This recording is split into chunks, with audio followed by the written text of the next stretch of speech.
आजच्या ठळक बातम्या। कोकणासह राज्यात 7 नोव्हेंबरपर्यंत सरी कोसळणार। मुरुडमध्ये डॉक्टर बाबासाहेब आंबेडकर स्मारकाचे लोकार्पण। वीज वाहिनीचा शॉक लागून 2 हत्तींचा जागीच मृत्यू। खडी वाहतूक करणाऱ्या डंपर व बसची भीषण धडक, 20 प्रवाशांचा मृत्यू।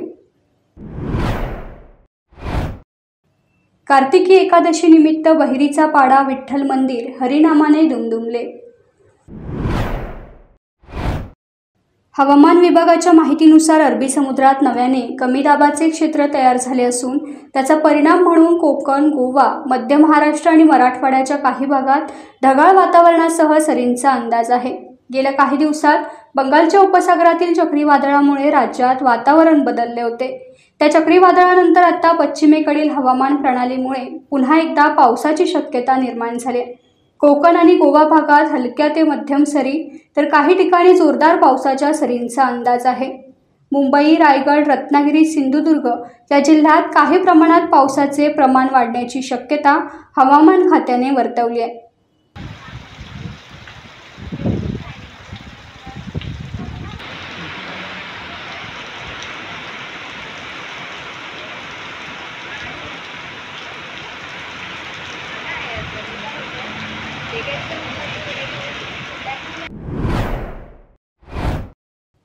रायगड जिल्ह्यातील मुरुड जंजिरा नगर परिषद व मुरुड तालुका बौद्ध समाज सेवा संघ यांच्या संयुक्त विद्यमाने भव्य दिव्य सोहळ्याचे शानदार आयोजन करण्यात आले होते। विश्वरत्न डॉक्टर बाबासाहेब आंबेडकर यांच्या भव्य स्मारकाचा ऐतिहासिक लोकार्पण सोहळा आमदार महेंद्र शेठ दळवी व ब्लॅक पॅन्थरचे संस्थापक अध्यक्ष जगदीशभाई गायकवाड यांच्या हस्ते व प्रतिष्ठित मान्यवरांच्या उपस्थितीत पार पडला। या स्मारकाच्या विस्ताराबरोबरच प्रवेशद्वाराजवळ महामानव डॉक्टर बाबासाहेब आंबेडकरांचा भव्य व रेखीव पुतळा लवकरच साकारला जाईल। तर मुरुड नंतर आता रोहा आणि अलिबागेत देखील महामानव डॉक्टर बाबासाहेब आंबेडकरांचे भव्य व सोयी सुविधांनी युक्त परिपूर्ण असे अद्ययावत व देखणे स्मारक उभे करू अशी ग्वाही आमदार महेंद्र दळवी यांनी दिली। या स्मारकाने मुरुडच्या गतवैभवात भर पडली असून आंबेडकरी धम्म चळवळीला गती देणारे चळवळीचे केंद्र निर्माण झाल्याने अनुयायांचा आनंद व उत्साह गगनात ओसंडून वाहत होता। येथून क्रांतिकारी परिवर्तनवादी विचारांचा आणि धम्म चळवळ गतिमान करणाऱ्या पिढ्या निर्माण होतील असा विश्वास व्यक्त करण्यात आला। बेळगाव जिल्ह्यातील खानापूर तालुक्यातील सुलेगोली येथे खाद्य खाण्यासाठी आलेल्या 2 जंगली हत्तींना वीज वाहिन्यांचा शॉक लागून जागीच मृत्यू झाला। त्यामुळे खळबळ उडाली आहे। प्राथमिक माहितीनुसार एस्कॉम खात्याच्या दुर्लक्षामुळे तुटून पडलेल्या विद्युत तारेच्या संपर्कात येऊन ही दुर्दैवी घटना घडल्याचे स्पष्ट झाले। घटनास्थळी वन अधिकारी दाखल होऊन पंचनामा केला तसेच वीज खात्याच्या विरोधात कारवाईचे संकेत दिले आहेत। घटनेची सविस्तर माहिती अशी की देवराई गावाजवळील सुलेगोली येथील शेतकरी गणपती सातेरी गुरव व परिसरातील इतर शेतकऱ्यांनी वन्य प्राण्यांपासून शेतीचे संरक्षण करण्यासाठी सौर ऊर्जेवर चालणारे झटका करंट मशीन बसवले होते। अशा प्रकारचे मशीन तालुक्यातील अनेक शेतकरी वापरत असले तरी एस्कॉमच्या निष्काळजीपणामुळे शेतातून गेलेली वीज वाहिनी तुटून काही दिवसांपासून जमिनीवर पडलेली होती। तरीही वीज खात्याकडून कोणतीही दखल घेण्यात आली नाही। आणखी एक तार तुटून पडल्याने ती झटका करंटच्या तारेच्या संपर्कात आली, त्यामुळे त्या तारेतून विद्युत प्रवाह सुरू झाला। दरम्यान अन्नाच्या शोधात त्या ठिकाणी आलेले 2 जंगली हत्ती त्या तारेच्या संपर्कात आले आणि त्या दोघांचाही जागीच मृत्यू झाला।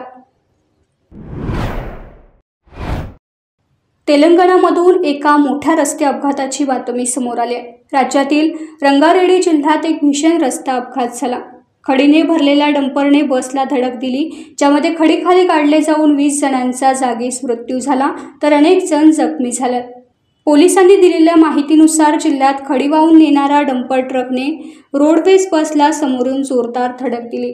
यामध्ये अनेक प्रवासी खडीखाली काढले गेल्याने त्यांचा जागीच मृत्यू झाला। हा अपघात इतका भीषण होता की दोन्ही वाहनांचा चक्काचूर झाला। मृतांचा आकडा वाढण्याची शक्यता व्यक्त केली जाते। बसमध्ये बहुतेक विद्यार्थी आणि ऑफिसला जाणारे नोकरपेशा लोक होते आणि त्यापैकी अनेकांचा मृत्यू झाला।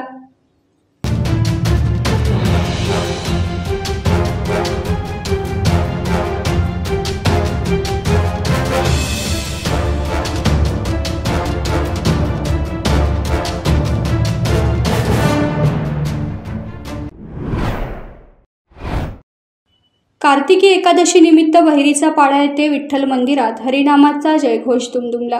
श्री विठ्ठल प्रासादिक भजन मंडळ बहिरीचा पाडा गायक प्रेमनाथ बुवा पाटील आणि मंडळी यांनी भजन सादर केले।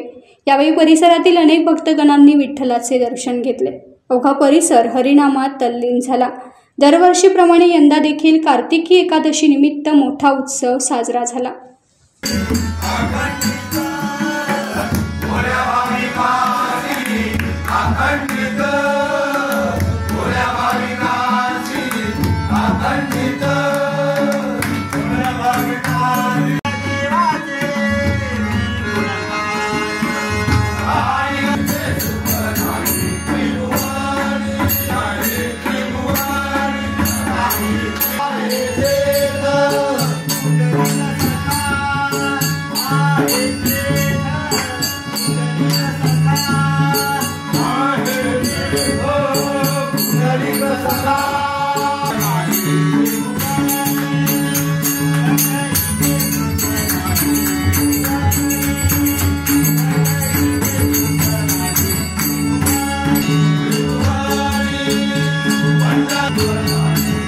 टाइम्स डिजिटलला लाईक करा, शेअर करा, सबस्क्राइब करा आणि बेल आयकॉन दाबायला विसरू नका।